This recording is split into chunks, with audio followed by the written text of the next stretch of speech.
Yes, sir. So, Final Cut Pro Radio TV Live. Look, we're missing Terry. There she is. Sorry. Someone That's opened okay. the door.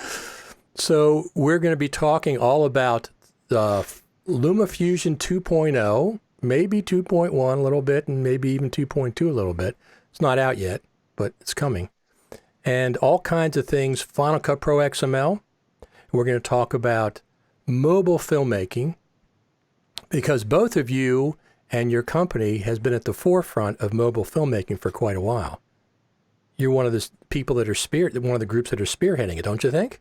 Absolutely. Yeah, we're trying. We're definitely We pushed a number of film, festivals to push for a finished on mobile category, and they've added that. And it's been a big push, a big deal to get people thinking about the entire workflow on mobile.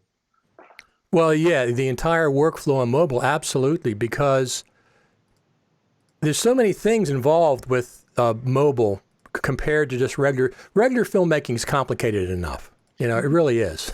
It's just codecs and this and that, but mobile filmmaking adds another whole layer of complexity.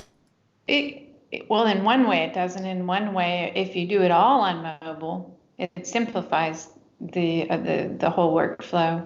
So I think it could become complex if you're shooting on traditional cameras, and then you're trying to figure out how to get your media into the iOS device via SD cards and where that media is going. But if you kind of give in and do it all on mobile, it incredibly simplifies it. You shoot, you edit, you deliver, and you're done. So that's what we're trying to do, is we're trying to make it possible to do a finished edit that is undistinguishable from a desktop edit.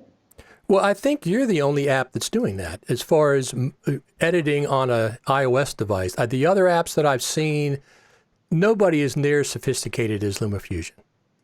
That's not. True. Yeah. That's our focus as the professional user, and I think that's the difference, is that all the other apps try to, really get as wide of an audience as they can, and simplify things and take away some features, and we don't. We want to give our users all the features they can do and still try to keep it as simple as possible to figure out how to use those features. And I think also one thing is, I've been looking around, at the end of the year, you start looking at all the competition and just trying to judge where you are and make sure you're in the right place. Is I've noticed, our integrated library and all the tracks that we offer and the effects all in an app that is a one-time charge is just astounding, because the other apps out there are charging by the week, by the month, by the year, for features that are not nearly what you need as a real editor. I love subscriptions.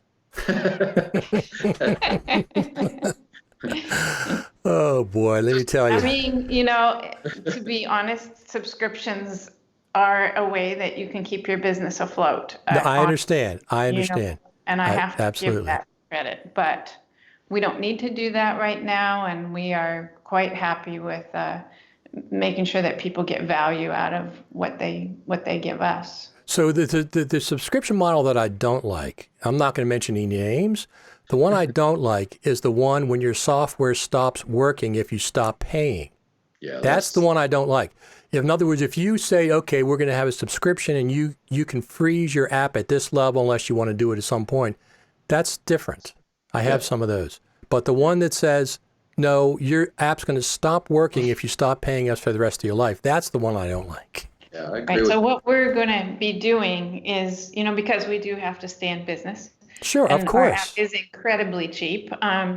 That we'll be adding these sort of above and beyond, as Chris has coined it, above and beyond features that not everyone would need, but you're doing a specialized workflow, you could subscribe to those features. But if you subscribe to nothing, the whole app will still work as a professional editor. So anything that is a basic feature you need, we'll be putting it in for free. Absolutely. So, yeah, like I said, I have plenty of subscriptions that I pay for. I'm streaming on a subscription right now, Restream.io. I pay for that every year because it's a very valuable thing.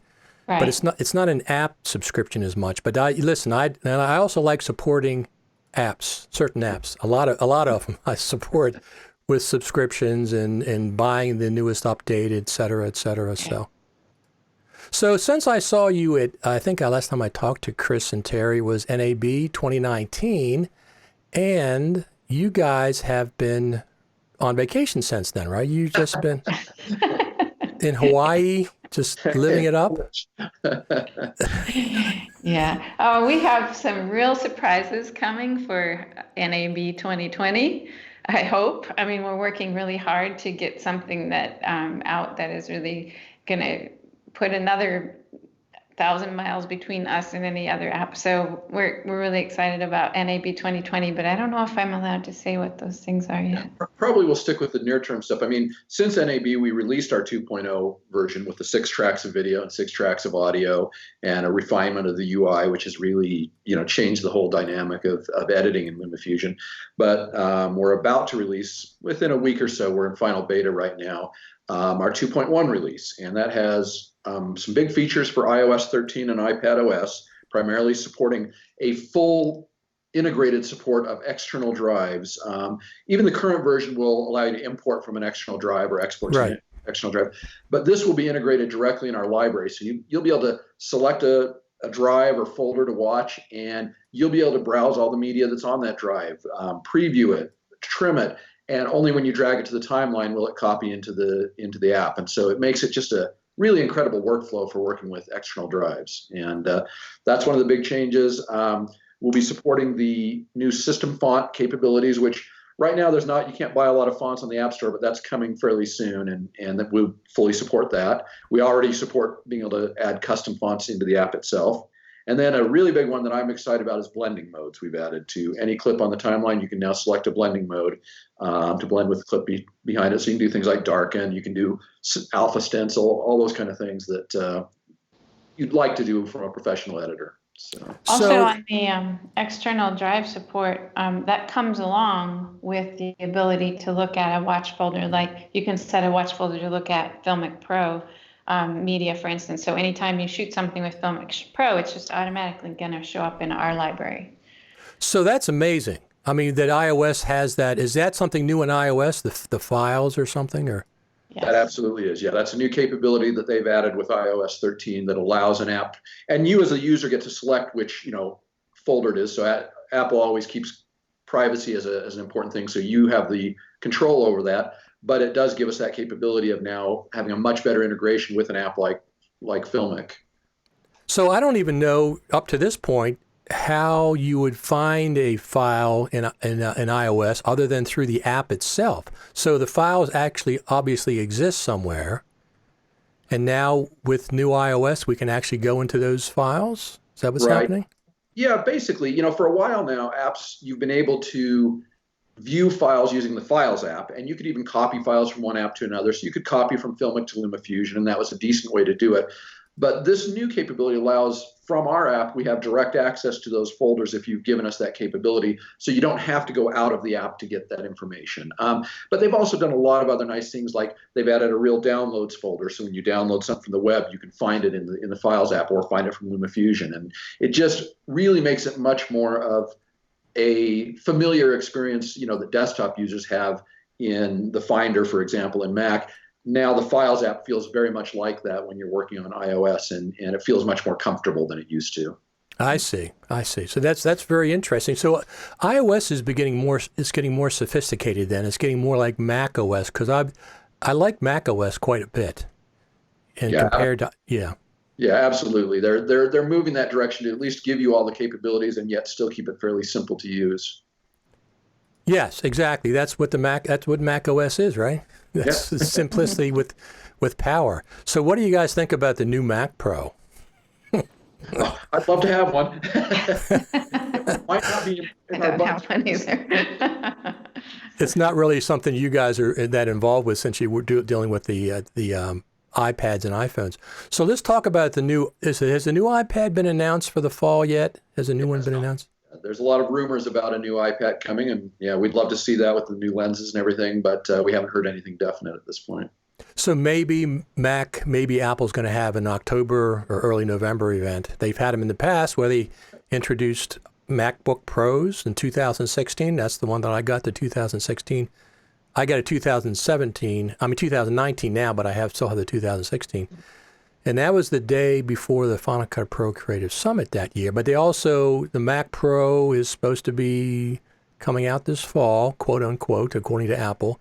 And they just recently announced it's going to be assembled in Austin, Texas. Right. So that's pretty interesting. Well, the old one was too, so it's not that much of a surprise. But that was certainly an interesting announcement that Apple made. They made one of their press announcements about it. So let's talk about the new iPhone then. The iPhone Pro. I got the iPhone Pro Max, the 512 gigabyte, space gray. I haven't got it yet, but it's on its way. So that's pretty incredible. It has four 4K cameras and lenses. How does it do that? You know, when they said it's going to have four, it's going to be able to shoot. It's one on the front-facing one, and then three on the back, and they're all 4K cameras. That's amazing. Yeah, it is amazing. I mean, Apple keeps pushing the boundaries as far as what you can do with video and photos, on phones. It's amazing. We're excited about what you can do with LumaFusion, and particularly with our friends at Filmmaking. They're working really hard on the new capabilities they showed at the keynote event. They'll allow you to capture two streams at once, and a really nice workflow for being able to view your different scenes from the different lenses and work with that very fluidly. And we're really excited about that. Well, but two streams at once. You guys do 6 video streams, right? And 6 audio streams, right? Yeah. Right. Luckily, we're not having to capture them and process them off the camera, so we have right there. But again, Apple, has put a lot of power in the decoding, the optimization of synchronization, everything else. We build on top of that to create a great editing environment. But a lot of that capability does come from the fact that Apple does such a great job of integrating hardware and software. No, absolutely. I've been sticking with them for quite a while since I first started with computers. I've never owned a PC, I don't think. I think I had to use one when I worked down at the archives just for email and stuff because the Mac couldn't access it. But no, I've been on Macs ever since this first started. So. Yeah. Well, I spent quite a few years on PCs with Pinnacle products and Liquid products, and it was hard to switch over to Mac, but I'm so glad that I did. I mean, it's just a different, much more relaxed world. So. It is absolutely a much more relaxed world. So let's talk about, one of the things I want to talk about, was many things I want to talk about. So 2.0 came out. You had major new features in 2.0. Let's talk about some of those features. You added tracks, 2 more tracks, was it? It was actually 3 more video tracks and 3 more audio tracks. Okay, 3 and 3. Gotcha. And and then there were dozens of smaller features, but the new UI layout was one of the biggest ones. It's just a refinement of the workflow through throughout the system to make it just an easier workflow for just about everything people wanted to do. Actually, it's been so long now I can't remember some of the other big features, but there were a lot of things. You did stuff to the interface itself. You cleaned up the interface. Yes. You rearranged things, make things easier. Also, the headers. We added the lock track, view track, and all that. So, and linking per track. So there was a lot of little things that we added that some of them you can't even do on Final Cut. So I know. Well, scrolling timeline. It doesn't have a scrolling timeline yet after all these years. So speaking of that, people say, well, what would you use if Final Cut wasn't available? And I'm serious, I would be using LumaFusion at this point because I love the interface. I love what you've done. I love how you've integrated things. And now that we have more powerful iPads in the new iPhone Pro, I just go to LumaFusion.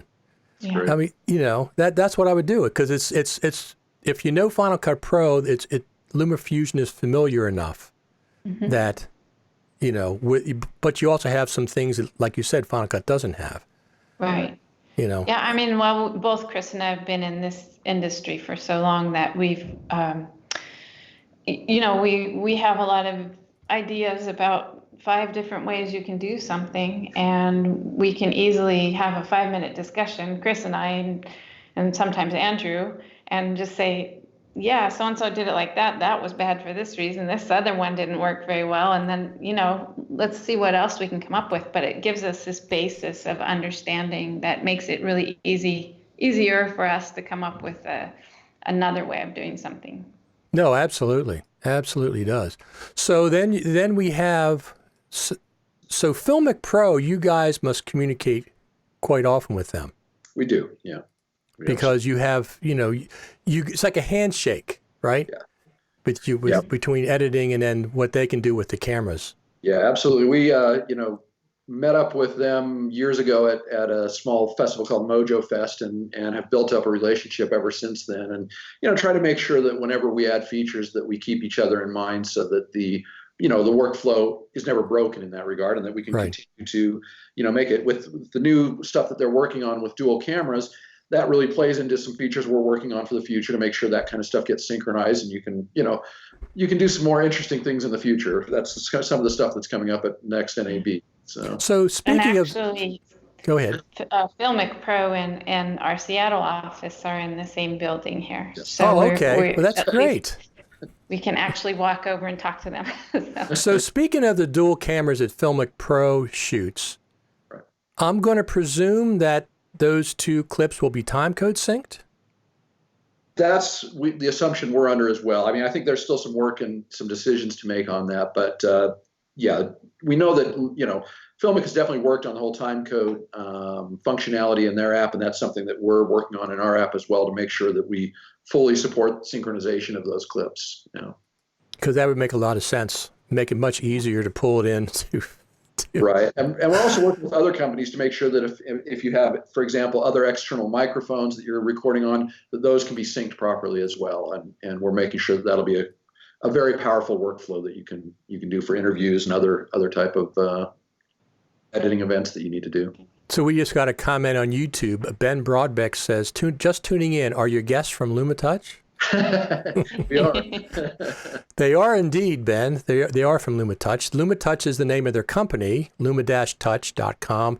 LumaFusion is the name of their editing app, the video editing app for the iPad and the iPhone. That's it. So I guess you get a question about that every so often, LumaTouch, LumaFusion. It's a Fusion. we answer anything that starts with Luma, so we're okay that way. Exactly. A lot of people just call us Luma. There you go. That's the best way. You don't have to worry about one or the other. So one of the things that I wanted to talk to you about was, so the Final Cut Pro Creative Summit, FCPX Creative Summit's coming up. Right. And this year, LumaFusion / LumaTouch is a platinum sponsor. Yes. Well, Daniel Amaro reached out to us, and I looked at the conference and I realized the features that we're coming out with are just so compatible with that audience. One of them, for instance, is the ability, our integration with Frame.io allows you to take your ProRes footage, put it on Frame.io, and then they make a proxy that you can edit in LumaFusion and see that media right in LumaFusion. And then with our XML export, you'll be able to match back to the original ProRes. So with those features coming up, it just seemed like a perfect fit for us. Right. That conference. And just to mention another interesting integration we have that just got released yesterday is the new Narbox 2.0 SSD drives. Those are really interesting in that you can bring in media from a lot of different sources, including ProRes and MTS files, and it will also transcode for us right on a little mobile hard drive, so you don't need a desktop or any other hardware. And then again, we can edit, and that can then be sent over to FCP if you needed some further editing, and linked back up with the original media. So we're really trying to create workflows that give you the best of both worlds. You could finish on, mobile using LumaFusion, but in those cases where you need certain other finishing capabilities that only the desktop has currently, we're going to allow you to do that. And that's coming as part of our FCPXML export in 2.2, which we're hoping near the end of the month. And we'll definitely be demonstrating it at the Creative Summit for sure. Yeah. So let's talk about that for a second. So FCPXML export Yeah. It's coming in 2.2. You're at 2.0 right now. 2.1's coming out in a week or so. And you'll be demonstrating the FCPXML 2.2 version at the Creative Summit. You have to do that.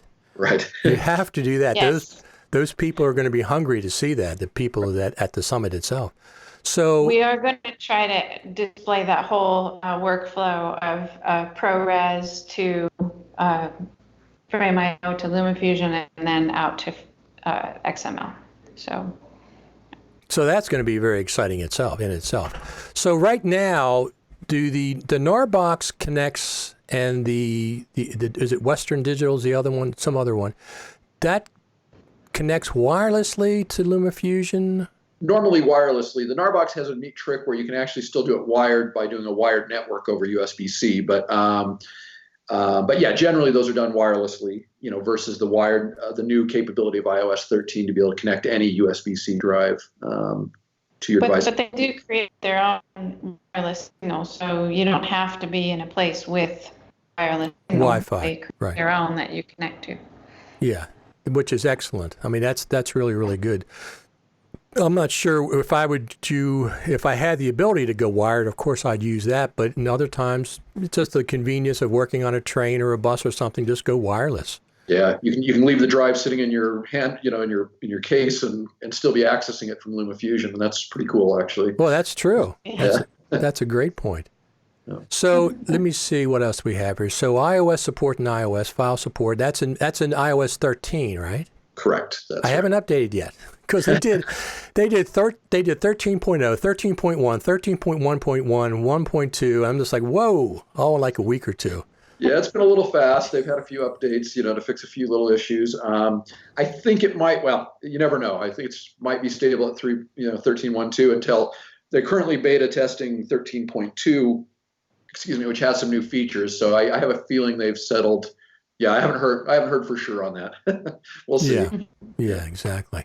So Apple has Apple has said that the Mac Pro and an update to Final Cut Pro are coming out in the fall. Now, this is October the 3rd. The Creative Summit is November the 7th through the 9th. The closer we get to the Creative Summit, the more likely we're going to see that at the Creative Summit, which is what they typically do. Even if the Mac Pro is not available, we're going to be able to touch one. That's the main thing we want to do. So we also get to go to the Spaceship Campus this year. Oh, really? Not just the last year we went to the Spaceship Campus Visitor Center. This year we're actually going into the Spaceship Campus. I don't know how they did that.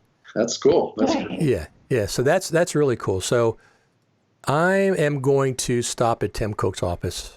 Make sure.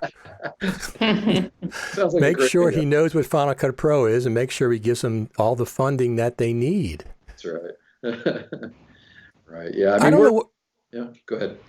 I don't know what we're going to do inside the spaceship, but it's pretty cool. I mean, I don't know if they have a tour set up, a regular tour set up.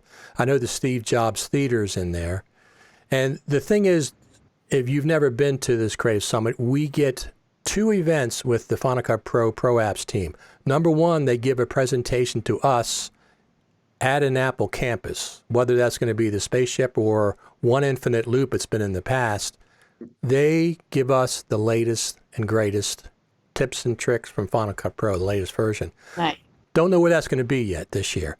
Then on Saturday, they come back to the Juniper Hotel and they have a private session with all the attendees. A Q&A, you can submit questions in advance. You can ask questions live. I'm not saying they're going to answer all of them, but you can talk directly to them, and they ask us questions. They did that for the first time last year. They're doing it again this year.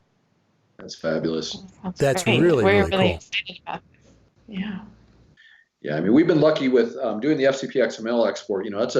It's a big job, and it's why we had hoped to release it sooner, but we've found there's LumaFusion does allow you to do some things that are constricted a little bit in FCP, so we've had to find ways to map those capabilities, and we've been working on that. One of our engineers has been hard at work on things that we do where we allow you to add transitions to clips on overlay tracks which you Sure. can only do if you do as a compound clip in Final Cut Pro. So we've had to support that capability, but luckily we've also had good contact with people on the FCP team that are happy to help us with that XML capability. So Apple's been really good about that for our capabilities as well, and we're really excited that's going to come out, and we think it's going to be a really good translation of the timelines from LumaFusion to Final Cut. Some of our beta testers are already saying this has changed their life and how they're able to do some things, and so they're already excited, even with the partial capabilities that are running in the beta right now, and they're looking forward to the final version as well.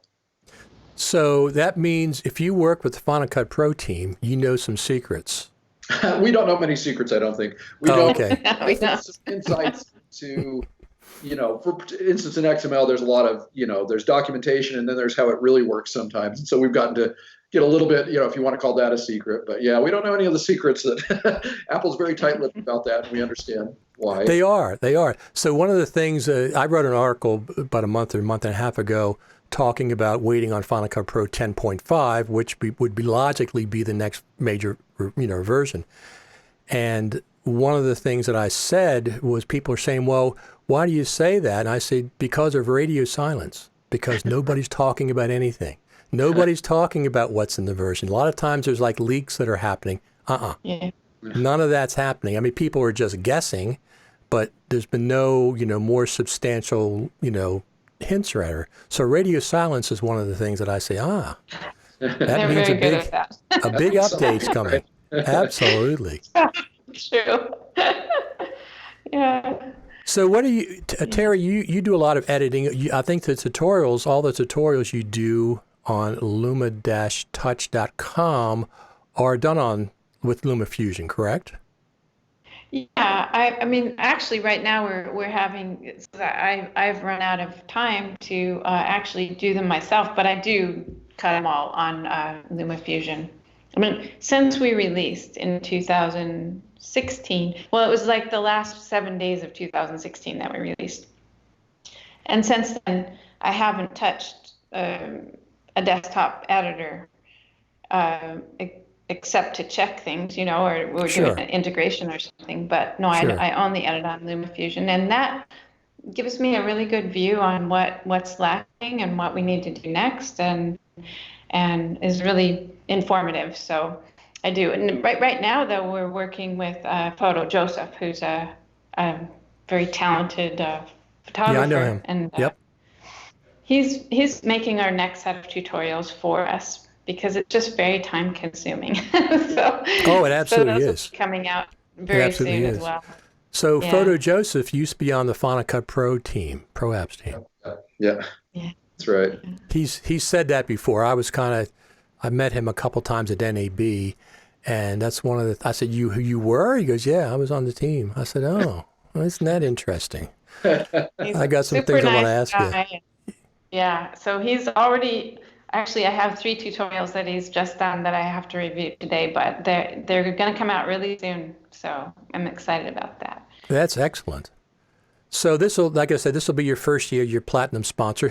So what they do typically on Thursday this year, they're starting in the afternoon, and they're going to have an introduction and stuff, and then they have a couple of sessions, and they're going to have the welcome ceremony, which is probably one of the places you're going to be able to talk. Usually at the welcome ceremony, they have, well, I'm not sure who they have. They have some people that are be able to present, and then they have the exhibitors night on Fridays, where you guys are going to have a stand set up and be able to talk to people directly and demonstrate what's going on with FCPXML in version 2.2, even if it's in beta at that point, and how Frame.io integration and external drive. So the new iOS, you can plug in any SSD? Yeah, virtually any USB-C SSD drive, even non-SSD. I've got a LaCie spinning drive here, and that's got a USB connector, and it works just as well on there. So just about anything you can imagine, you can plug in. There's certain file format limitations, but not very much. Sure. exFAT or Mac Journal or the new APFS or a couple of others. So it's not very limited. It's pretty impressive. What they've made possible. I mean, the interesting thing is, though, that you can see your ProRes files and files on those connected drives that aren't going to work on iOS. So unless you're using the NAR box and transcoding or Frame.io and transcoding, you'll see these tantalizing files that you can't use. So, we may have an answer for that in the future as well. So we're working on all workflows, that you can just drag and drop any media and use it. So we're definitely working towards that in the future. Yeah. Now, what about, since you brought up ProRes, what about ProRes RAW? Yeah, that's another story altogether. I truly think that with the power of the new iPads and iPhones, that it should be possible to support all the ProRes formats on these devices.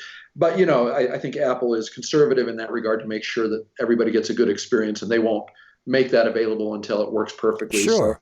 So we may have to work around it in the meantime. But I do see that I believe that they'll have native support for that sometime down the road. So something about, I was reading Filmic Pro. I have Filmic Pro. I've had it for a long time.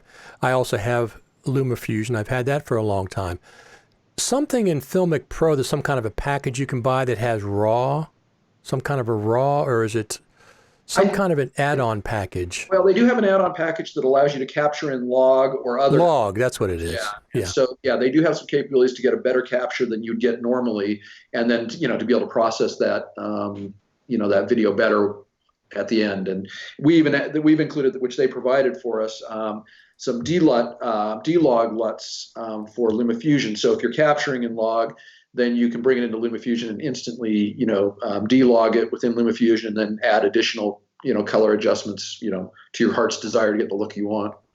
So that's pretty amazing in itself. I mean, how big are the sensors in those iPhones? They have to be tiny. They're tiny, but they build them better and better each year. So Apple has always been that way. They've worked magic with hardware and software, the OS. They do all that stuff. So they just, the night vision, the night thing on the iPhones. It's just every time I see a photograph, it's astounding what that can do. I think that's the thing I'm most excited about, because I have a lot of bad night photos from the past, and that'll. Yes, I do too. Exactly. So, yeah, absolutely. So it takes like a bunch of photographs and just takes different pieces out of each one. You have to hold the phone still, obviously, for a certain amount of time. Yes. Yeah, that seems to be. I haven't tried it yet, but I'm excited to give it a try really soon. Yeah, absolutely. Terry, did Chris buy you an iPhone? No, he did not, but it's a good suggestion if you want to make it. Yeah. Well, she's welcome to buy one. I made a good excuse for myself to buy one, that we needed one in the Salt Lake office. So yeah, we'll definitely have to get one here for testing. That's right. So yeah. So is that where you're located, in Salt Lake? The engineering group is all out of Salt Lake City. That's where I've always lived. And okay. Terry's out of Seattle with the rest of the team that does QA and design and marketing. And Terry and I, worked together remotely at Pinnacle and then at Avid at that time, but on the Pinnacle products. And we just really liked working together. So it was a good matchup for when we decided to start LumaTouch. It's worked out very well. Yeah, we don't cross over much in each other's areas. So it's a really good matchup. Very nicely divided. So very few conflicts. I mean, I don't remember conflicts with Chris unless he didn't tell me about it. No, I always bow to Terry's experience in editing when it comes to any of the workflow things. I might argue for something as an engineer, but not too long, because it's usually those engineering solutions that, they might be at the low level, they might be fine, but for the user, they're not going to work. And that's the kind of thing that Terry's able to easily find and argue for. And then, Sure. And likewise, I just completely stay out of the development side, except for writing bugs or writing suggestions or features. I do the UI stuff. I create the files that then Chris, does the engineering for. But exactly. Yeah. So that's fantastic. Terry, you mentioned that you've been using just LumaFusion for editing video for a while. What do you miss from the desktop that LumaFusion doesn't have yet? I tend to be a storyteller, for one. So my editing is really about the content and compelling story. So I can see that there would be people that would want masking and things like that. So I don't want to discount that. Sure. But the one thing, the one time I had to transfer my finished edit over was because I was doing something for broadcast and I needed my time code to start at a specific time, and I needed bars and tone to start at a specific time. Sure. And there was just requirements that I Sure. just couldn't do with iOS. So, and honestly, I don't know that there's anything that we could do in LumaFusion that could overcome most of that stuff. I also measured all of the output just to make sure, because it was for broadcast and it was dead on. So it was like, okay, well, I didn't have to do that step because I was protected by the boundaries of the app and of iOS, I suppose. So, but yeah, otherwise I'm so much more happy editing on LumaFusion. It accesses a completely different part of my brain that is free from all of the stresses of codecs and all the technical, just the way an app is put together with all these Sure. options and hidden buttons. And, but you open up LumaFusion and you remember why you're doing it is to put together a story, and it just opens up your creative side. And I just can't go back now. It's just too much fun in LumaFusion. So one of the things when I talked to you last time that I was a little bit surprised about, you said when you go from the iPad to the iPhone, all the features are there. Almost 99% of the features. That in itself is amazing, because I figured when you use the iPhone, smaller real estate and you don't have the space, but you said no. The features are pretty much there. I mean, you don't have the space, but things have to open differently. You can't have two things on screen. You have to have a panel come over and then disappear and so on. But yeah, all the features are there. And we've provided a variety of layouts so that you can access different features for different tasks. Maybe you're mixing or cutting or doing effects. But yeah, I mean, half of our customers do use iPhones for editing, which is amazing to me. And also what's super cool is you can do a quick edit on your iPhone and then airdrop it to your iPad, the whole project with the files and the whole sources and all the cuts and everything. Yeah.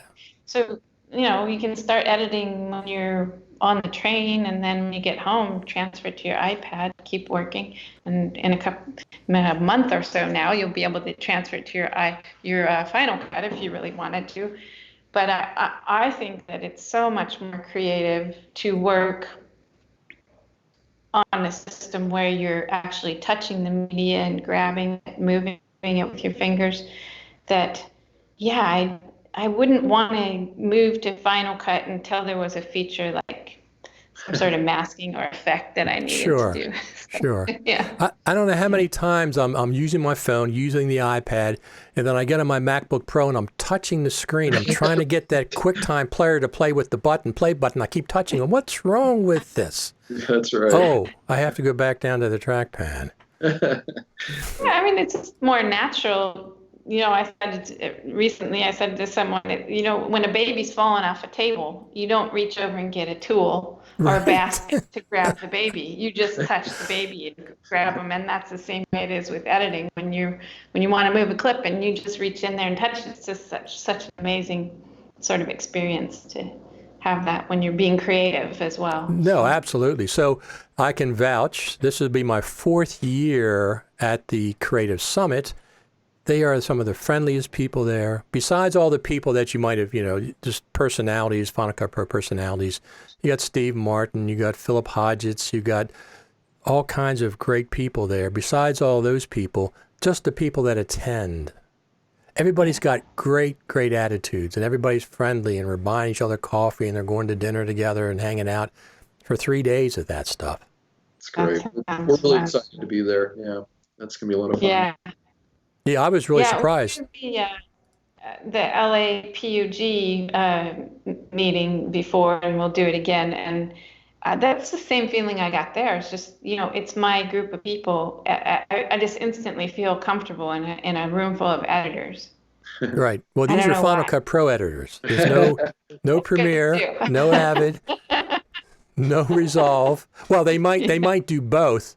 But Right. this is people, when we talk about NAB, we talk about IBC, and we talk about the Creative Summit. The Creative Summit is the biggest Final Cut Pro event in the world because it's only Final Cut Pro in motion. That's all it is. They might, they'll do some mobile filmmaking stuff. I think Sam Messman's doing something. You guys know Sam, I know. And there's some other people that are doing, peripheral things, but it's always centered around Final Cut Pro for the entire 3 days. That's one of the great things about it. And the Juniper Hotel is fantastic. It's just almost built for the Creative Summit. The way everybody just stays upstairs and they come downstairs and they have a gym and they have a restaurant, but there's also places all around there. I go across the street. First thing I do when I get there, drop my suitcases off. I go across the street to Sprouts. I get bottled water and half so I can make coffee up in my room because I have I bring a stainless steel pour over kettle, okay, and I bring the AeroPress contraption to make, because when I get up in the morning, I want a cup of coffee before I get dressed. I don't want to have to get dressed and then do anything without coffee. Right. That's right. Exactly. That's what I'm saying. People talk about, a gas shortage. The heck with that. A coffee shortage. That's what would put the world in a spin. Sure. Yeah. They do have some I'm coffee sitting downstairs. Here with my coffee as Me well. too. It's Me always too, right here. next to me. Absolutely. Absolutely. The bad news is Zantac is now, being taken off the market, and coffee, requires a fair amount of antacids sometimes. Right. Well, that's true. Absolutely true. So when you get to the Creative Summit, is there anything you're going to be especially interested in besides, are you interested in talking to anybody special that's going to be there? I don't think we have a specific, maybe, I think we just want to talk with everybody who's there and let them know, the kind of workflows that we're enabling with LumaFusion to Final Cut, that really can change the way they do things. And I think, just getting more people to understand it. Yeah, and listen back to what they say and what suggestions they have. And, they'll have lots of suggestions. Yes. These editors have a lot of suggestions. Yes, they do. But like you guys, Core Melt's going to be there. Roger Bolton's going to be there. Intelligent Assistants, of course, Philip and Greg and Serena, Catania, LumaTouch, Softron, SNS, MusicBed, All Digital Anarchy. A lot of people are going to be there. Of course, Future Media Concepts, FX Factory, Hedge for Video, all kinds of interesting developers and sponsors are going to be there. So I'm excited about that. This is my favorite event of the year. Philip Hodges calls it the annual Final Cut Pro Family Reunion, because that's basically what it is. We all get together. We have a good time. We talk nothing but Final Cut Pro for 2 or 3 days. It's going to be very interesting, especially this as being your first one. Yeah. So you talked a bit about 2.1, which will be out probably in a week or so, and then 2.2. Besides FCPX XML, what else is going to be in that? Do you know? So that's the Frame.io integration as well. That'll be okay. And we're working on a couple of other smaller ones that we don't know if they'll make it in. Those are really the two big features for that release. We're focused very heavily on the FCP XML right now. The Frame.io integration is pretty much done with, except for some refinements. So it's really all about making sure FCP XML is perfect. So we don't have a lot else on the table at the moment, other than the usual bug fixes and refinements that we always, have. So, but that's plenty. That's a lot of stuff. So one of the things I know you talked about in the past peripherally is possibly doing a Mac version. Yep, we've talked about it, and Apple has certainly created some new technologies that make it even more intriguing. We're hoping that with what Apple has made available, we can bring LumaFusion to Mac more quickly. We're still investigating that, and there's still a lot of work to it. Absolutely. It makes some things easier, but we still need the UI to feel right, when it goes over to a mouse-based UI, and that's going to be very different. So we've got a lot of work ahead in that regard, but we're definitely looking into it because we think that, if Apple releases a touch screen MacBook Pro. Yeah, now that would be a game changer as far as, that would make a perfect fit for LumaFusion. And we think even with the mouse, we think LumaFusion is a nice fit on the desktop, because it's that nice mid space where you can do a fast, easy edit without, the cumbersome nature of, of sometimes what you get into in the details of Final Cut. It's lighter, and I think that sometimes is exactly what you need for an edit, and it'll have a lighter price too. So, well, that's true. So darn well, people always say Apple's not going to do a touchscreen MacBook Pro. Well, darn well they have them over there in Cupertino. They've been working on them for years. sure. Of course they're going to have ones. At some point they're going to have one. They're not going to make you do a touch. It's just going to be an option. Yeah. Keyboard, mouse, plus touch. Yeah. I would expect that too. I think when they feel it's the right time and they can do it right, they'll come out with it for sure. Exactly. I'd love to get over there and see some of those behind the scenes things happening. Me too. Of course, yeah. Everybody would. Then you wouldn't see me for like 6 months because they keep me in the jail, the Apple jail. They're very good at keeping their secrets, that's for sure. No, they are. And they're a good company. It's one of the few companies that I trust more than some of the other companies that are available out there. Absolutely. Yeah. So your website is luma-touch.com. That's the name of the company. LumaFusion is the editing app. Just so everybody knows. Right. So if they have any questions about that, you're a platinum sponsor at the FCPX Creative Summit, which is coming up November the 7th through the 9th. Thursday, Friday, and Saturday this year. Usually they went from Friday, Saturday, and Sunday, but this year they cut it back the opposite way. And then you're going to be at NAB, of course, next year. You already announced that. Yep, we'll be there. So next year's NAB is going to be started on Sunday. Yeah, a little different. Yeah, it'll be interesting. I'm not going to worry about Sunday too much. I'm going to get in there. I always get in on Sunday. I'll get there Sunday, then I'll just worry about Monday morning and start from there. Yeah, we'll see how it turns out. It'll be interesting to see how that changes the dynamic. Were you at IBC? Myself and Andrew and Josh from our team were at IBC. We had a small booth there, and IBC has a very different feel to it, and it's a lot of fun. The city particularly has a different feel. I do love visiting Amsterdam. It just has such a nice feel to it, and we got to connect with a lot of old customers and some new ones. So it was a good show. Fantastic. So what else are we going to talk about? Anything else?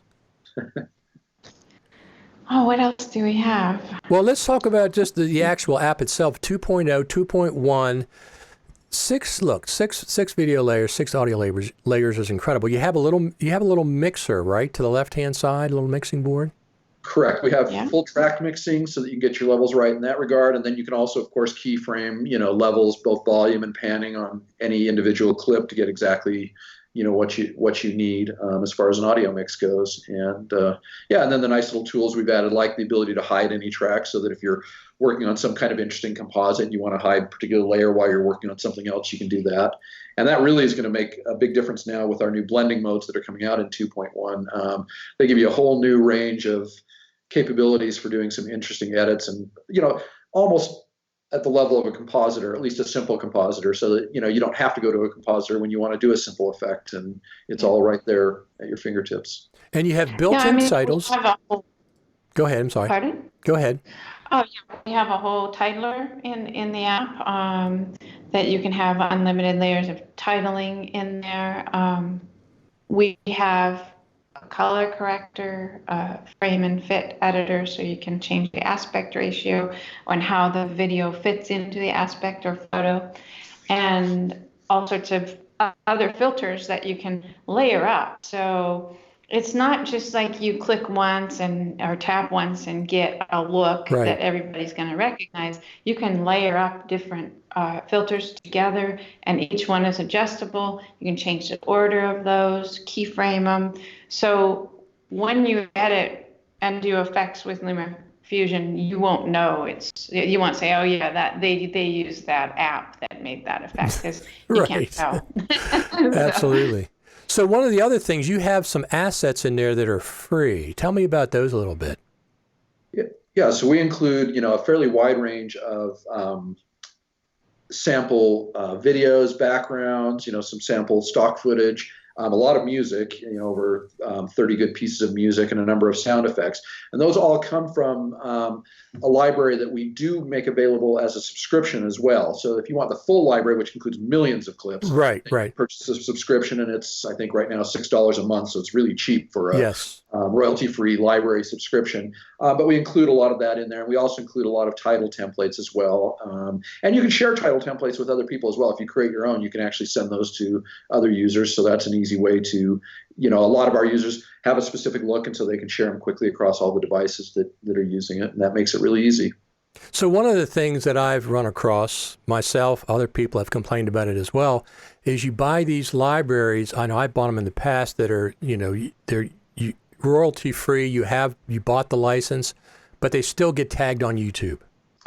Yep. It's aggravating. Even Apple, some of Apple stuff has got tagged on YouTube for me. Yeah, absolutely. And it's something, we do have our users encounter. We've actually mitigated that quite a bit and reduced it quite a bit over the last few months. And that's together with Storyblocks, who is our royalty-free provider. They've provided us some more capabilities to get more cleared information. But even so, you're still going to get them once in a while because they have all these automated bots that are basically looking for certain sounds. And unfortunately, a lot of music, that's out there is made with the same loops from, the same software. And so it gets tagged and caught. And then we work with our customers. Whenever our customers have a problem, all they have to do is contact us at support@lumatouch.com and we show the ID in the app of what the music is and give us that ID and where they have it, and we'll get that cleared as quickly as possible. So we at least try to make it as easy as possible to resolve it when it does happen. Well, that's great. Yeah. That's really good. Takes a couple of days. Yeah.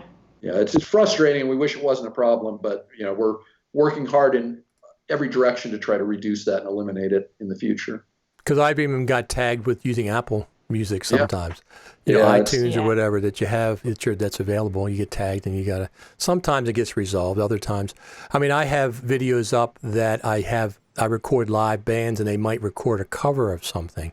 So I have, for example, this one band in DC that I've been following, and I recorded them, and they did a song, Memo from Turner, which was a Rolling Stones song. So I expected it to get tagged, and it did, but there's no penalty. They just have the option of putting ads in or whatever, because it wasn't the Stones version. Yeah, that's what usually happens for the most part, and that's usually the best result. It's when they disable it, or when they start giving your revenue share to somebody else. That's when it becomes a problem, and we're certainly fighting to reduce it and eliminate that, because it's a very frustrating element of the industry right now. Yeah. So you guys working with Frame.io, they're a great company. They were really good at NAB. They had a great booth downstairs. They had the most Final Cut Pro centric booth that was there, since there wasn't anything specifically Final Cut Pro going on at the NAB last year. Hopefully there'll be something this year. Yeah, they're a great company to work with. They've made a really nice API for us to integrate with, and have worked with us all along the way. And we're really, really happy with that integration, which will be coming out along with the FCPXML feature in 2.2. So. Yeah, I'm really excited to see that. That's going to be very cool. That's going to be, with Final Cut Pro people, if I can edit on a bus or edit on a train on my iPad, I'm not going to bring my laptop, and I know I can do this cut, and then I can export it to Final Cut Pro if I want to later, or finish it by itself. Yep. Yeah. Yeah, we're excited by all those workflows. We think it really opens up a lot of possibilities. So you at least have to lend your iPhone to Terry so she can edit with it. That's right. Yeah. Because I hear Chris is visiting next week, so he's visiting the Seattle office. So I'll probably, take a look. Because I hear they're really, really fast, those new iPhones. The new chips they got, the Bionic, whatever the heck it is, or I don't know. It's just my iPhone, like I said, is a 6S Plus, and I still have the Touch ID. I don't have the Face ID. I'll get used to that, I guess. Yeah, it takes a little while to get used to. That's pretty cool. I like that a lot. That's what everybody says. My girlfriend's got one. She got one last year, and she likes it a lot. So. Yeah, you do get used to it. Very good. Is there anything else we want to talk about before we sign off here for the day? No, I'm just really excited to meet you again at the Creative Summit, and absolutely meet all the others that are there, and we really appreciate that you take the time to talk to us periodically here. Oh, it's always great. It's always great. We'll have to have dinner when we go to the summit. There's a couple of places we can go. There's one Italian restaurant that's is pretty neat. All right. Well, So Sounds it's great. all walking distance. It's all walking distance. I'm getting in there Wednesday, staying Wednesday night, so I'll be available first thing Thursday morning, getting breakfast and stuff. But yeah, this is the most exciting event for me every year, at this point, because I'd only come to the West Coast twice, NAB and then Creative Summit. Right. That's the only two times. I'm an East Coaster. Stay on the East Coast. Huh. We'll look forward to Yeah, this seeing is a short hop for me from Seattle. So Well, that's true. That's true. Yeah. All right, so Luma-touch.com is the website. LumaFusion is the app. And on Twitter, what's on Twitter? Is it you have both LumaFusion and LumaTouch, right? Yeah, we have at LumaTouch, and that's our main site is at LumaTouch. So Okay. Yeah. Twitter account. Yeah. Very good. Thank you very much for stopping by Final Cut Pro TV Live. And I'll see you in a month in person again. All right. Thank you, Richard. Thank you. Thanks so much. Bye. Bye. Let me finish.